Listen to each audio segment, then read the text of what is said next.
Olá, muito boa tarde. Bento XVI termina o seu pontificado esta semana. Uma decisão que pode significar uma ruptura com um pontificado que foi progressivamente surpreendendo ou constituir o desfecho na forma como este Papa concebeu e exerceu este serviço. Questões que queremos hoje analisar com Aura Miguel, vaticanista da Rádio Renascença. Aura, muito boa tarde. Obrigado por estares neste programa. Entre aquela frase inicial do Papa, quando em 2005 chegou à varanda na Basílica de São Pedro, sou um humilde operário da vinha do Senhor, e agora, em 2013, quando disse tenho de reconhecer a minha incapacidade para administrar bem o ministério que me foi confiado, que percurso é este? Que arco de tempo é este? Revela a mesma atitude do Papa? Sim, acho que sim. Quer dizer, é com a mesma humildade que, no fundo, ele é a pessoa mais importante do mundo neste sentido. Quer dizer, no cargo mais, enfim, top. Qualquer um, se calhar, acharia invejável o lugar que ele ocupa e tomar esta atitude é de suprema humildade. Quer dizer, verificamos como foi um Papa da inteligência da fé, mas de uma inteligência humilde, profundamente humilde. Portanto, ele não está agarrado à cadeira, vê-se, não é? Mas não terá sido fácil tomar esta decisão, porque ele conhece muito bem como é que está a situação da Igreja e talvez mesmo por causa disso reconheceu que já não tinha força, quer dizer, já não tinha forças para conduzir esta barca que ele sistematicamente foi afirmando que parecia que estava a afundar-se. E uma barca que se está a afundar precisa de um homem do leme que tenha um pulso forte. E ele manifestou esse pulso forte durante estes quase 8 anos de pontificado, mas temos vindo a verificar também a quantidade de desaires e de dificuldades e de assuntos inimagináveis que lhe aconteceram, questões absolutamente impensáveis, como, por exemplo, o roubo das cartas durante quase 6 anos que se verificou. Portanto, para além do resto, todos os escândalos de pedofilia que ele enfrentou corajosamente. Portanto, isso também, eu acho que, de certo modo, foi-lhe tirando as forças. Portanto, eu vejo assim, vejo um ato corajoso, de grande humildade, que não será fácil para ele também. Deve ser, é tudo novidade para nós. Ninguém estava à espera disto. Mas vejo que o conceito de ser um humilde trabalhador na vinha do Senhor permanece. Este foi um pontificado que acompanhaste desde o seu início até e continuas a acompanhar agora, não é? Na resignação. Que sinais desta resignação foste percebendo ao longo do pontificado? Eu achei que ele não ia resignar, quer dizer, eu achei pelo contrário, eu achei que apesar de nós verificarmos gradualmente esta debilidade física, e sobretudo nos últimos tempos, ele nunca deixou escapar. Eu pelo menos assim vi, porque eu acompanho mesmo através de imagens aqueles momentos que ele tem até em que fala sem discurso, e 2 ou 3 dias antes, portanto na sexta-feira anterior, portanto ele anunciou numa segunda-feira de manhã. Na sexta-feira anterior teve um encontro com seminaristas e falou, e foi brilhante, ele foi genial, quer dizer, foi... E, portanto, aliás, misteriosamente até falou da vocação de Pedro e de como, em gesto de humildade, o próprio Pedro, no fim da vida, foi levado já para onde não queria. E quem sabe se ele já estava a pensar nessa... Quer dizer, estava com certeza, não é? Sabemos agora que a decisão dele tinha sido já começada, enfim... tornou-se mais consistente depois dessa viagem ao México a Cuba que eu fui no avião dele e aí não houve nenhuma percepção de que tal poderia acontecer? Não, foi uma viagem desgastante, tanto que o voo inicial durou 14 horas, entre Roma e Cidade de León, no México, durou 14 horas seguidas, e nós, jornalistas, já estávamos cansadíssimos, e o Papa, quando saiu do avião, era chefe de Estado, portanto, parada militar, discursos oficiais, tinha todo um dia de trabalho pela frente depois de 14 horas de voo. E terá começado aí, porque depois ele, numa dessas noites, terá batido com a cabeça, perdeu-se quando se levantou da cama durante a noite e até feriu a cabeça, coisa que nós não soubemos, só sabemos agora, e que quando o médico pessoal dele lhe estava a fazer os curativos, ter-lhe dito: vê, Santo Padre, porque eu sou tão crítico que acho que o senhor não deve viajar, e ele disse: eu também acho que não deve viajar. Portanto, ele já estava a amadurecer essa decisão. Eu acho que a série de acontecimentos e problemas que ele teve de enfrentar, nomeadamente a questão, por exemplo, do julgamento do mordomo, ele nomeou uma comissão de 3 cardeais da sua confiança para fazer uma investigação paralela, digamos assim, à jurídica penal interna, que fizeram um relatório que lhe entregaram há cerca de 1 mês e meio, mais ou menos. Nós não sabemos o conteúdo, não sabemos o que é que dizia esse relatório, porque certamente o mordomo não agiu sozinho. Terá sido talvez o golpe fatal em que ele já não... Então, depois de... Não sei. Não, especulações há imensas, mas eu tenho para mim que terá havido qualquer coisa a mais para ele ficar... Quer dizer, não, ele já tinha dito ao Sivaldo, na entrevista Luz do Mundo, que sim, que era possível e achava até um dever, um direito e um dever, quando o Papa não tivesse forças físicas, espirituais e psicológicas, era um direito e um dever fazer isso, renunciar. Portanto, ele teoricamente já admitia isso, quer dizer, era uma questão mesmo que colocava. Quando o jornalista lhe disse, mas então nestas questões todas de abusos sexuais de menores dentro no seio da Igreja, ele disse, não, quando há problemas não é nessa altura que o Papa deve sair, pelo contrário, aí é quando é preciso, enfim, liderar, enfrentar os problemas, mas quando houver um tempo mais pacífico, ele devia ter entendido que era agora. Parece que estaremos nesse tempo pacífico. Em todo caso, e as palavras do Papa também o vão demonstrando nas intervenções que, mesmo que foi tendo depois de anunciar. A explicação que ele dá. Sim, e ao falar nas divisões internas na Cúria, nas rivalidades, nos contactos também que vais tendo com a Cúria Romana, isso é perceptível? Sim, é muito interessante essa leitura, porque eu vejo deste modo, ele, ainda antes de ser eleito, na famosa Via Sacra, no ano 2005, uma semana antes de João Paulo II morrer, ficou famoso o que ele disse, não é? E já era um alerta sobre a Igreja em crise, o rosto da Igreja sujo, repugnante, os pecados dentro da Igreja, a barca da Igreja parece que está a afundar, etc.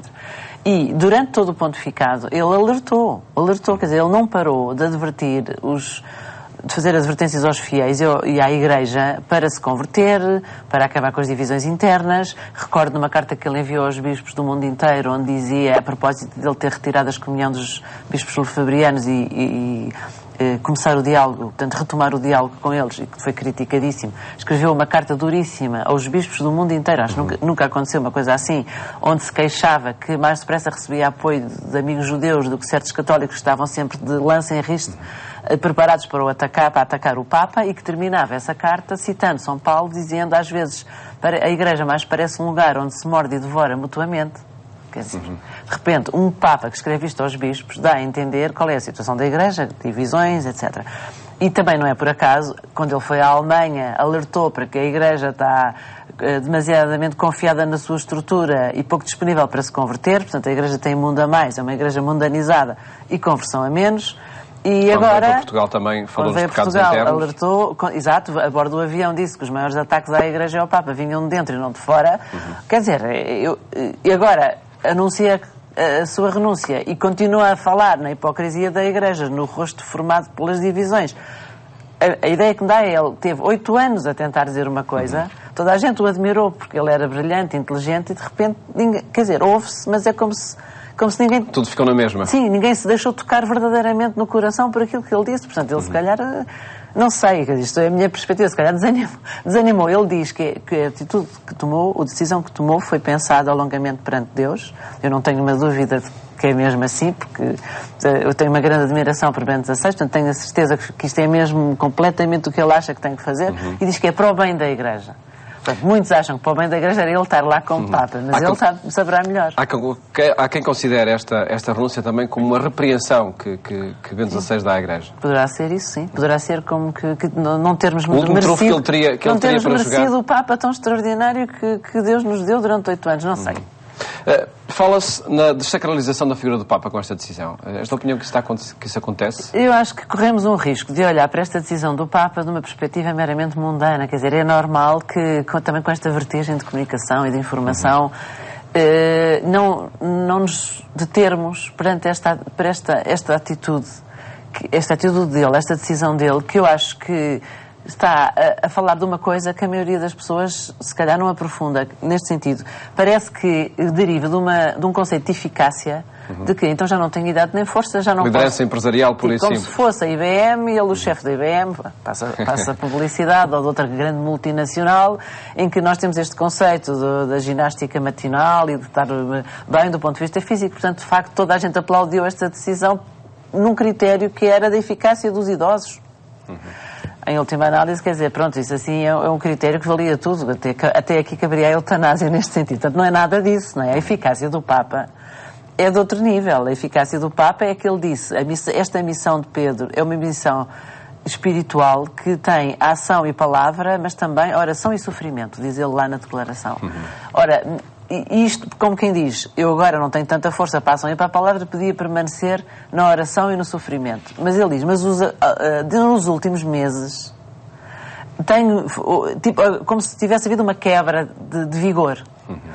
E, portanto, vou continuar, ele depois disse, numa das outras ocasiões, foi com o clero de Roma, disse, vou continuar escondido aos olhos do mundo, portanto, eu acho que nunca mais o vamos ver, sinceramente, mas vou continuar a rezar. Próximo na oração. Sim. Portanto, é esta eficácia, eu acho que a eficácia, se pode dizer assim, eficácia, usar esta palavra para a decisão dele, remete para Deus, quer dizer, é como se nós estivéssemos entretidos sempre a achar que a vida é a nossa e pronto. Quer dizer, que o centro de tudo dentro de mim sou eu próprio. E ele está, aliás, o conteúdo da audiência das quartas-feiras e também da homilia da quarta-feira de cinzas tem a ver com isso.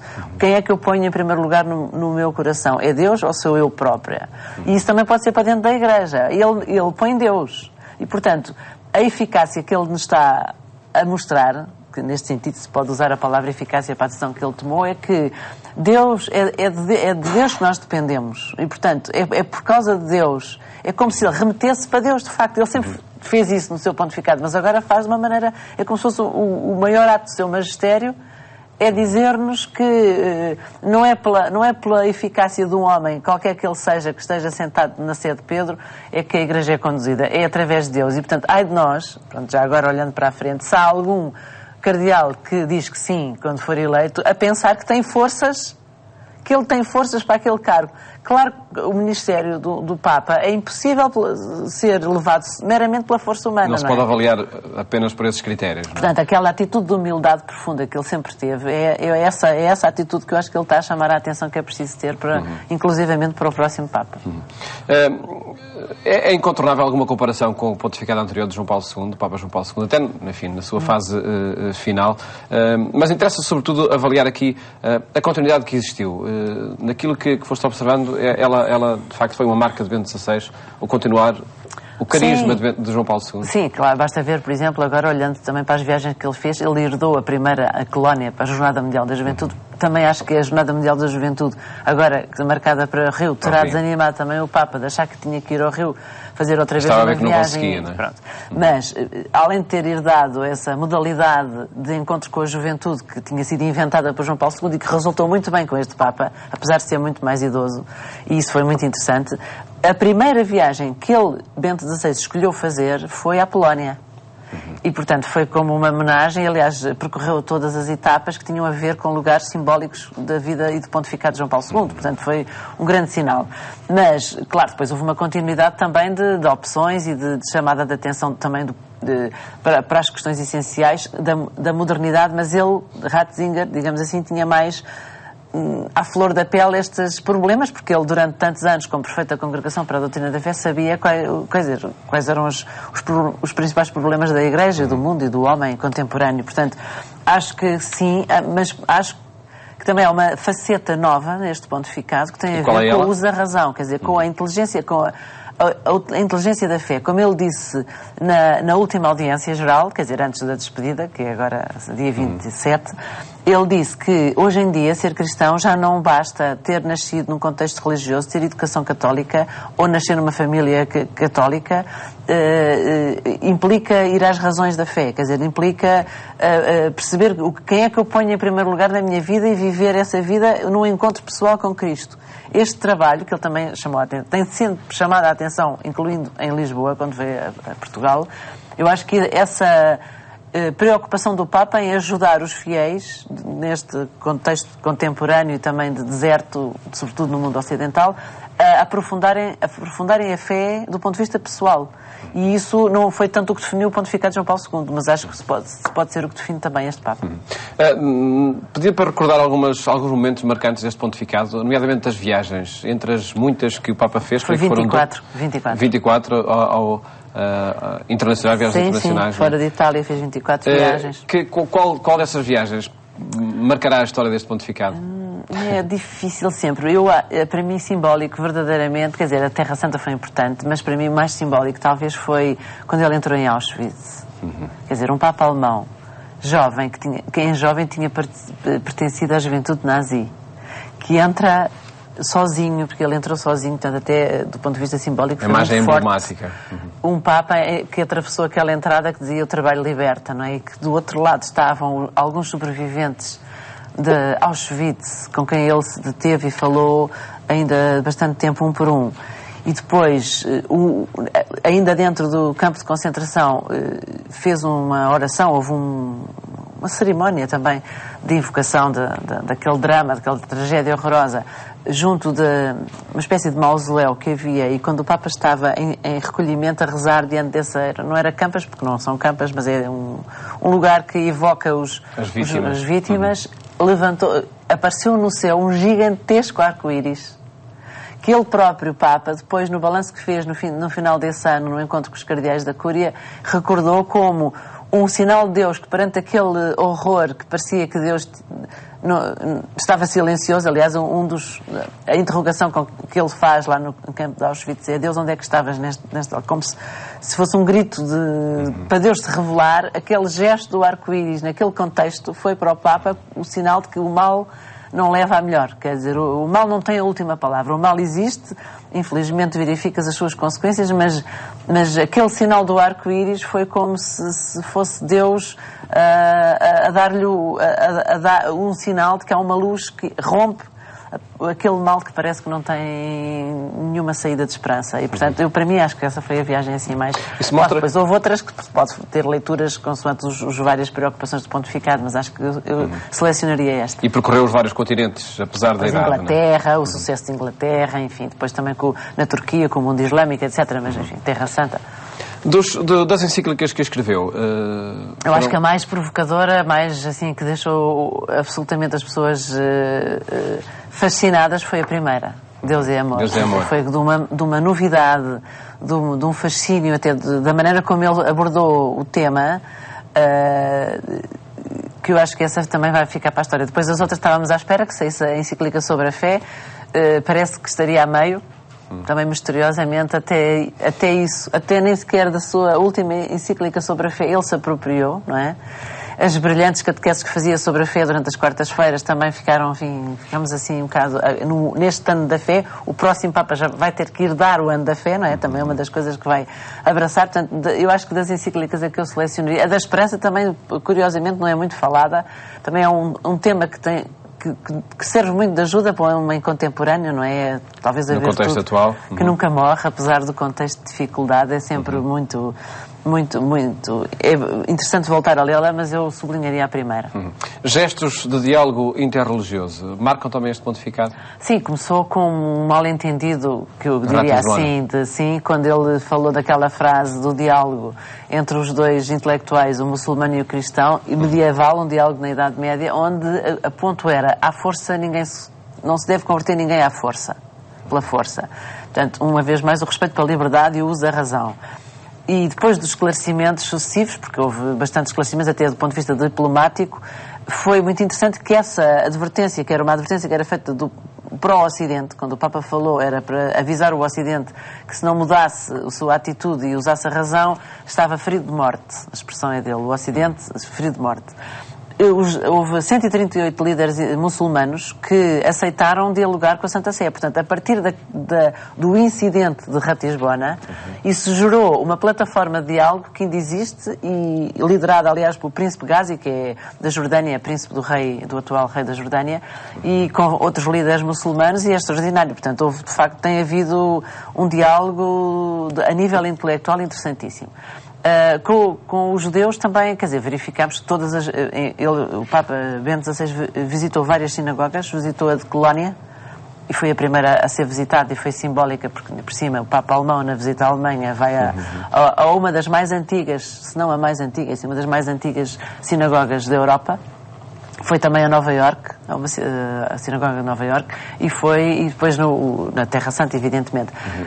E foi à sinagoga de Roma. Portanto, eu acho que se pode considerar um amigo dos judeus, absolutamente. E permanece essa atitude de diálogo. Sim, também diálogo ecuménico, nomeadamente com o mundo protestante. A nível ecuménico é fascinante, porque se pensarmos na visita à Inglaterra, que foi um sucesso, como nunca aconteceu um Papa de fazer uma visita de Estado. Foi o primeiro Papa a fazer uma visita de Estado. João Paulo II tinha lá ido, mas era meramente pastoral. O primeiro Papa a discursar no Parlamento, em Westminster Hall, no sítio onde foi condenado Thomas More por causa do cisma por Henrique VIII, nesse mesmo sítio o Papa falou de Thomas More e do exemplo de Thomas More.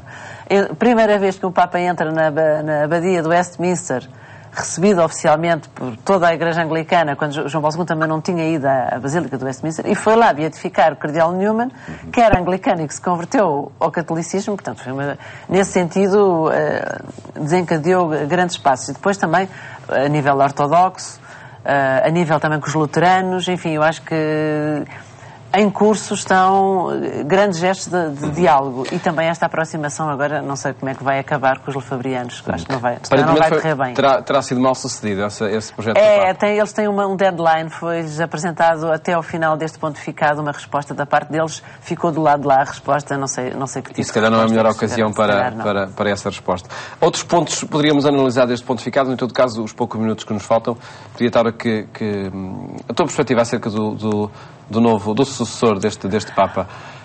Claro que isto não se adivinha, mas... É sempre esta tendência a fazer o Toto-Papa, e portanto há sempre uns que preferem uns e que preferem outros. Vai-se dizer muita coisa agora nestes dias, e às vezes é uma grande confusão, porque eu tive a experiência de fazer o conclave anterior, e portanto na fase antes de começar o conclave é sempre vale tudo, as apostas e etc. Não sei dizer, quer dizer, eu percebo que o Colégio Cardinalício está neste momento está recheado de cardeais com muitas experiências, e também não foi por acaso que Bento XVI convocou à última da hora um consistório para criar 6 novos cardeais, todos não europeus.